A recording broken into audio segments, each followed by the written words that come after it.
Educational channel D.El.Ed Assamole আপোনাক সকলোকে স্বাগতম জনাইছো। Please subscribe the channel and press the bell icon to never miss a video from D.El.Ed Assam.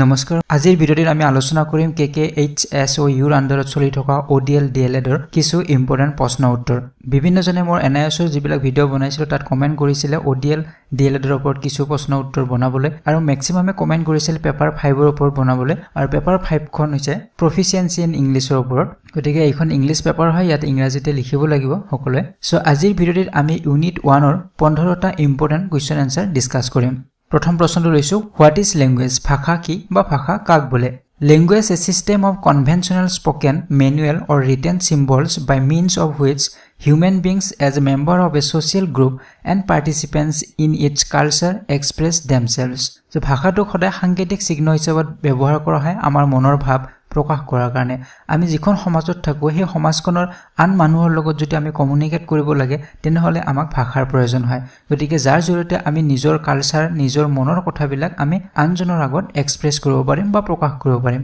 গতিকে ভাষাটো spoken আৰু written কোৱা আৰু লিখা দুটাৰ মাধ্যমেৰে আমি ভাষা ব্যৱহাৰ কৰো গতিকে সহজ অৰ্থত ভাষা হৈছে সাংকেতিক চিহ্ন মনৰ ভাৱ প্ৰকাশ কৰাৰ বাবে সো এতিয়া আইছো আমি 2 number প্ৰশ্নটোলৈ what does the term multilingual means so multilingual বুলিলে কি বুজায় বা এই শব্দটোৰ অৰ্থ কি so multilingual means one who is able to understand two or more languages so multilingual মানে হল এজন ব্যক্তিয়ে দুটা বা তাতকৈ বেছি ভাষা ক'ব পৰাটো বা বুজিব পৰাটোকে মাল্টিলিংগুৱেল বুলি কোৱা হয় সো আজিকালি প্ৰায়ভাগ মানুহে দুটা ভাষা ক'ব পাৰে যেনে ধৰক নিজৰ মাতৃভাষাটো তাৰ লগতে আন এটা ভাষা হিন্দী হ'ব পাৰে ইংৰাজী হ'ব পাৰে বেংগলী হ'ব পাৰে যিকোনো ভাষা হ'ব পাৰে গতিকে দুটা বা তাতকৈ বেছি ভাষা বুজিব পৰাটোকে মাল্টিলিংগুৱেল বুলি কোৱা হয় নেক্সট কোৱেশ্চনটো হৈছে হোৱাট ইজ আৰ্বিট্ৰাৰী আৰ্বিট্ৰাৰী মানে কি so arbitrary means the relation between a word and a thing that the word denote so arbitrary শব্দটোৰ অৰ্থ হৈছে যে এটা শব্দ আৰু সেই শব্দটোৱে বুজোৱা অৰ্থটোৰ মাজত যেটো পাৰ্থক্য থাকে তাকে কোৱা হয় আৰ্বিট্ৰাৰী বুলি উদাহৰণস্বৰূপে ধৰি লওক পেন এটাৰ কাম হৈছে লিখা গতিকে পেন বুলি নকৈ যদি অসমীয়াত মই কলম বুলি কওঁ তেনেহলে সেই কলমটোৰ কাম একেটাই থাকিব লিখা কাম গতিকে শব্দটোৰ উচ্চাৰণ বা তাৰ সাউন্ডটো বেলেগ বেলেগ হয় কিন্তু তাৰ কামটো একেই থাকে গতিকে এটা শব্দৰ উচ্চাৰণটোৱে কেতিয়াও তাৰ অৰ্থটো কি হ'ব তাৰ আমাক কোনো ধৰণৰ সংকেত নিদিয়ে গতিকে এটা শব্দ আৰু সেই শব্দটোৱে বুজোৱা অৰ্থটোৰ মাজত যেটো পাৰ্থক্য থাকে তাকে কোৱা হয় আৰ্বিট্ৰাৰী বুলি নেক্সট কোৱেশ্চনটো হৈছে what is বিয়লফ so Beowulf is an English poem written in about 7th century so Beowulf হৈছে এটা ইংলিশ কবিতা এটা যেটো 7th century সময়ত লিখা হৈছিল যেটো আমাৰ মডাৰ্ন কবিতাতকে বহু বেলেগ আছিল so next question টো হৈছে what do you mean by L1 and L2 so L1 আৰু L2 ৰ জৰিয়তে কি বুজোৱা হয় so L1 means first language and L2 means second language so first language মানে আমাৰ যেটো মাতৃভাষা হেতুকে বুজোৱা হয় আৰু second language মানে মাতৃভাষাৰ বাদে হিন্দী ইংৰাজী যিকোনো ভাষা হেতুক বুজোৱা হয় second language বুলি next question টো হৈছে when was three language formula evolved ইয়াত হুদা হৈছে three language formula কেতিয়া বিকশিত কৰা হৈছিল the three language formula was evolved in 1961 three language formula টো বিকশিত কৰা হৈছিল 1961 ত and modified by Kothari Commission আৰু ইয়াক পৰৱৰ্তী সময়ত Kothari Commissione কিছু সংশোধন কৰিছিল okay so next question টো হৈছে where did three language formula reiterated so ইয়াত হুদিছে যে three language formula ক'ত পুনৰাবৃত্তি কৰা হৈছিল so ইয়াৰ আনসাৰটো হৈছে the three language formula reiterated in national policy of education so national policy of education ত ইয়াক পুনৰাবৃত্তি কৰা হৈছিল so next question to hoise what does the term foreign language mean so yat hudise je bideshi bhasha mane ki bujo ame hokole janu bideshi bhasha kak bole so the term foreign language means a language which is not a native language in a country so bideshi bhasha ba foreign language mane hol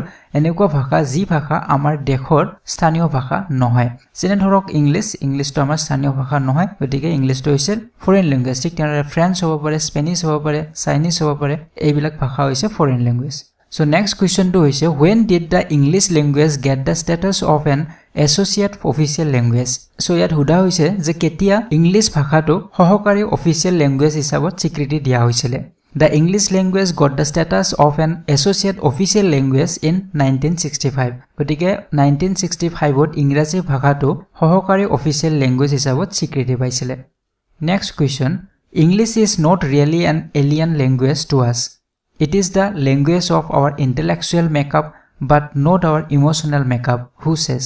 So ইয়াত কৈছে যে ইংৰাজী ভাষাটো বাস্তৱ অৰ্থত কোনো বিদেশী ভাষা নহয়. It is the language of our intellectual makeup but not our emotional makeup. ইংৰাজী ভাষাটো আমাৰ বৌদ্ধিক ভাষা হয় কিন্তু আমাৰ মানসিক ভাষা নহয়, কাৰণ আমাৰ মনত সদায় নিজৰ ভাষাটোৱে থাকে, নিজৰ মাতৃভাষা বা নিজৰ নেটিভ ল্যাঙ্গুৱেজটোৱে থাকে. সো এই কথাখিনি আসলে কোনে কৈছিলে?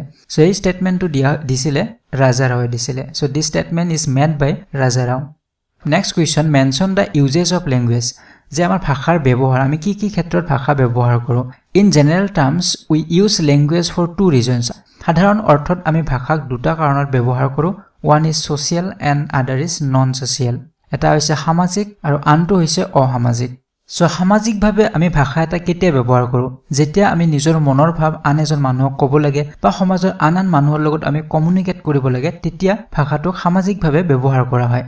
আৰু ভাষা এটা অসামাজিক বা নন সোশিয়েল ক্ষেত্ৰত তেতিয়া ব্যৱহাৰ কৰা হয় যেতিয়া আমাৰ মনত থকা চিন্তা এটা আমি আত্মপ্ৰকাশ কৰিব লাগে বা তাক এক্সপ্ৰেছ কৰিব লাগে. গতিকে এই দুটা ক্ষেত্ৰতে আমি ভাষা প্ৰয়োগ কৰো. নেক্সট কোৱেশ্চনটো হৈছে হোৱাট ইজ ভাৰ্বেল কমিউনিকেশ্যন? মৌখিক যোগাযোগ কাক বোলে? Verbal communication is the communication that takes place through the medium of language, either through the spoken or through the written mode. যেতিয়া আমি কোনো এজন ব্যক্তিৰ লগত কমিউনিকেট কৰো, তেওঁৰ লগত যোগাযোগ কৰো, আৰু সেই যোগাযোগৰ বিভিন্ন মাধ্যম থাকে, যেনে ধৰক স্পোকেন, আমি কথা কৈ মানুহজনৰ লগত যোগাযোগ কৰিব পাৰো, বা কিবা এটা বস্তু তেওঁক লিখি দিও আমি যোগাযোগ কৰিব পাৰো. গতিকে কথা আৰু লিখা এই দুটা মাধ্যমৰ জৰিয়তে যেতিয়া আমি কমিউনিকেট কৰো, তাকে কোৱা হয় ভাৰ্বেল কমিউনিকেশ্যন বুলি. নেক্সট কোৱেশ্চনটো হৈছে what is non verbal communication? যে নন ভাৰ্বেল কমিউনিকেশ্যন বা অমৌখিক যোগাযোগ মানে কি? এনসাৰটো হল non verbal communication is the communication that takes place through the medium of non verbal messages like our gesture, our body language, our facial expression, our eye contact etcetera.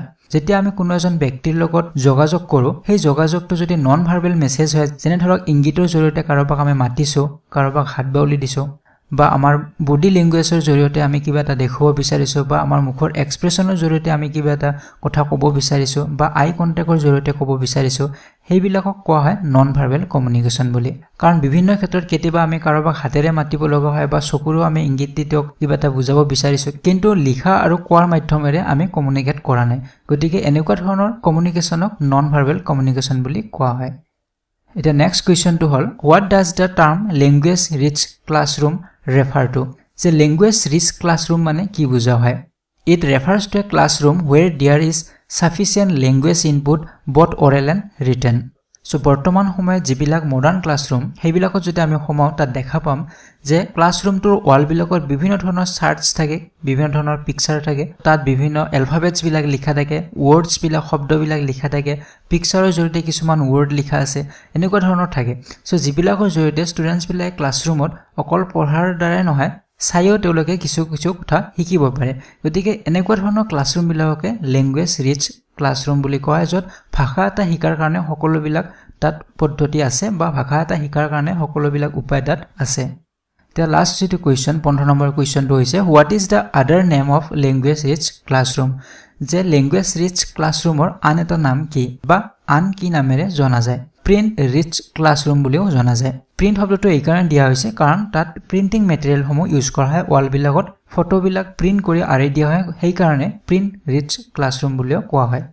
So friends, আজিৰ ভিডিঅ'ত আমি একেটা প্ৰশ্ন discuss কৰিলোঁ. Next ভিডিঅ'ত আমি unit 2ৰ কিছু question answer discuss কৰিম.